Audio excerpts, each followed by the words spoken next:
Vamos lá. Aí continuamos. Tá de perto. 2 inteiros e 3 centésimos. Aí vamos aqui. Aí o próximo item, eu acredito que você já deve ter pegado o desenrolar da coisa. Aí vai ficar 0,001. Aí pode olhar, ó, que eu já tô. Primeira casa, décimo. Segunda casa, centésimo. Aí eu já vou entrar no milésimo. Tá certo? Então a terceira casa eu já vou entrar no milésimo. Então vai ser 1 sobre 1000. Aí pode olhar, 5,122, olha. Décimo, tá certo? Centésimo, tá certo? E milésimo. Então já vou entrar na casa dos 1000. Então, como é que eu vou ler? Então, vou ler assim, olha. 1 milésimo, 5 inteiros e 122 milésimos. Agora, se eu novamente transformar para fração, vai ficar 5.122 milésimos. Significa dizer que esse número aqui veio dessa fração aqui. Certo que essa fração você pode simplificar. Ela está aqui como uma fração decimal, mas você pode simplificar. Mas o importante é que você saber de onde foi que o número veio. Tá certo? Então a leitura é muito importante. Então vá seguindo esse raciocínio que você nunca esquece. Agora vamos aqui. Agora, veja que eu vou sair das casas dos milésimos e vou entrar numa nova casa. E pode prestar atenção que vai ficar 0,0001. Então é 1 sobre 10.000. Tá certo? Para você transformar para fração, só adiantando aqui que a gente vai fazer esse estudo. É só você contar as casas decimais. Ó. Tem 1, 2, 3, 4. Então, se tem 4 casas decimais, é o 1 acompanhado de 4 zeros. Se tiver 3 casas decimais, é o 1 acompanhado de 3 zeros. Se tiver 2 casas decimais, é 1 acompanhado de 2 zeros. Se tiver só uma casa decimal, é 1 acompanhado de 1 zero. Então é fácil transformar o número decimal para fração, coisa mais simples do mundo. Então, conclusão. Aí o que é que eu vou ter aqui? Aí eu vou ter o seguinte, ó, 1 sobre 10.000. Tá certo? Então, como é que nós iremos ler? Então, vamos ver aqui, ó. Quando a gente aprende sistema de numeração decimal, a gente aprende que essa primeira casa é unidade simples, aí vem dezena, centena. E quando a gente entra aqui nessa segunda classe, você vai ter a classe das milhar. Aí aqui você tem dezena de milhar e aqui você tem unidade de milhar, aliás, desculpe, você tem unidade de milhar e dezena de milhar. Então você vai entrar nas dezenas. Então como é que você vai efetuar a leitura desse número? Aí vamos aqui, ó. Então eu vou efetuar assim, ó, 1/10 de milésimo. Tá certo? Por que 1/10 de milésimo? Vamos lá. Porque embaixo você está na classe das milhar. E na classe das milhar você tem 10 na classe das milhar. Tá certo? Então, na realidade, você tem 10 na classe das milhar. Então, você vai ler 1/10 de milésimo. Esse milésimo está associado a milhar. Tá certo? Aí fica 7,0211, que dá 70.211 sobre 10.000. Transformando em fração. Como é que você vai efetuar essa leitura? 7 inteiros e 211 décimos de milésimo. Pronto, seria essa leitura aí.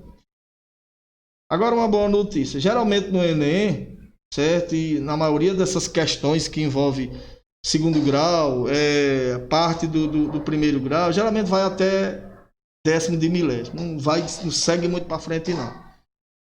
Certo? E o bom é que também as leituras geralmente envolvem só mais essa parte aqui.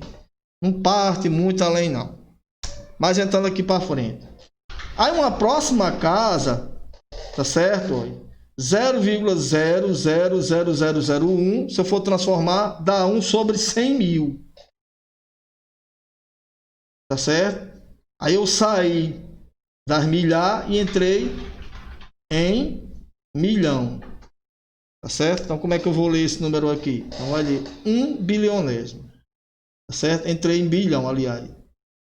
simples, milhar, milhão. Então, 1 milionésimo. Aliás, aqui tá, deixa eu corrigir aqui, tá certo? 1 milionésimo, certo? 1 milionésimo, tá certo? Não é bilionésimo não, foi eu que errei, porque eu entrei na classe dos milhões. Simples, milhar, milhões. Então aqui eu teria 1 bilionésimo. Se eu adiantar uma classe, vai ser décimo de bilionésimo. Aí centésimo bilionésimo, aí quando eu entro na próxima classe, né, milionésimo, aí quando eu entro na próxima classe, bilionésimo e assim sucessivamente. Então a leitura é fácil, tá certo? Não precisa. Deixa eu fazer essa correção aqui, ó. No lugar desse B é milionésimo, tá certo? Que é na classe dos milhões. Pronto, essa seria essa leitura. Por que é importante a leitura? Porque quando no problema vier a leitura, você vai saber o que é que o problema está querendo. Porque geralmente eles, 1/10 de milésimo, não sei, 1/10, não sei o que tem mais lá, blá blá blá, 1 milésimo, 1 centésimo, e ele vai e escreve por extenso. Então você já sabe o que é que significa. Tá certo? Vamos lá. Então aqui seriam as leituras de frações e as leituras de decimais. Não esqueça das leituras, que são muito importantes. Qualquer dúvida, vocês mandam para o professor Pedro e ele sabe responder, tá bom? Qualquer coisa, ele entra em contato comigo. Vamos lá. Então, vamos partir para o próximo item, depois das leituras, e o que seria? O próximo item seria o seguinte, olha, os tipos de frações. Então, quais são os tipos de frações que nós temos? Então, de antemão, antes de falar qualquer coisa sobre os tipos de frações, você veja que apareceram o seguinte, olha. Apareceu 1/2, apareceu 7/3, apareceu 20 dividido por 5. Veja que apareceu esses tipos de frações. E o que é que acontece? Olha, nessa primeira fração, o numerador é menor do que o denominador. Nessa segunda fração, o numerador é maior do que o denominador. Nessa terceira fração, tá certo? Segue a mesma ideia da segunda. Pode um numerador ser maior do que um denominador? Pode. É tanto que a gente vai estudar os tipos de frações. 20/5 é uma fração, 7/3 é uma fração. Assim como 1/2 é uma fração. Agora é claro que tem diferença nessas frações. Tá certo? Então nós iremos estudar os tipos de frações e vocês irão entender. A coisa mais simples do mundo. Tá certo? Então vamos lá. Fração própria. Por que fração própria? Porque propriamente dito é uma fração pura. Igual a mulher virgem, que ninguém nunca tocou. Então ela é pura, é uma fração pura. Não é uma fração adulterada. Então é por isso que ela é chamada de fração própria. Vou utilizar esse termo adulterado para você entender melhor. É propriamente uma fração. Então vamos aqui, ó. Fração própria é qualquer fração cujo numerador é menor do que o denominador. Então, se você tiver uma fração, tá certo? Por exemplo, que o numerador é menor do que o denominador, então isso aqui é uma fração própria. 2/3 é uma fração própria. Porque você pegou o inteiro, dividiu em 3 partes e pegou 2 partes. Então, por exemplo, 8/9, 8 nonos. Então você pegou o inteiro e dividiu em 9 partes e pegou 8. Então, esses dois exemplos são exemplos de frações próprias. Propriamente, isso aqui é uma fração. Aí vamos aqui. Aí eu dei exemplo aqui com o desenho, tá certo? Então, uma garrafinha de refrigerante que você comprou, tá certo? E você trouxe para tomar mais seu colega. É uma Fanta. Então, você dividiu essa garrafinha em 5 partes. Então, você estava mais sua namorada, né? Comprou uma garrafinha de refrigerante e dividiu em 5 partes. Então, se você dividiu em 5 partes, você já começa com a fração 5/5. E pode essa fração, professor? Pode. 5/5 pode. E essa fração, ela tem um nome. Tá certo? Não é propriamente uma fração, mas é uma fração. Eu não estou entendendo o que o senhor está querendo dizer. Você vai entender daqui a pouco. Então, vamos lá. Aí, vamos supor que você tomou 3/5. Tá certo? Você tomou 3/5. Legal? e deixou o restante aí para sua namorada.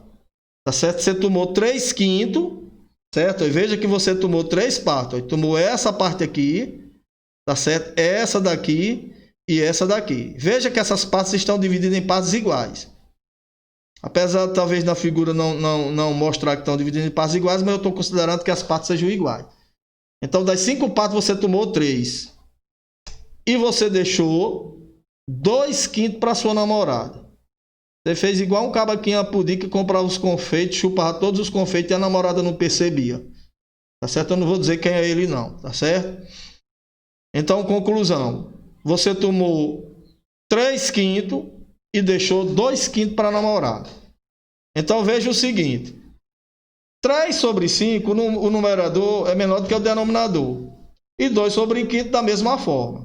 Então, conclusão. Essas duas frações são duas frações próprias. Propriamente é uma fração. Legal? Agora vamos para o próximo.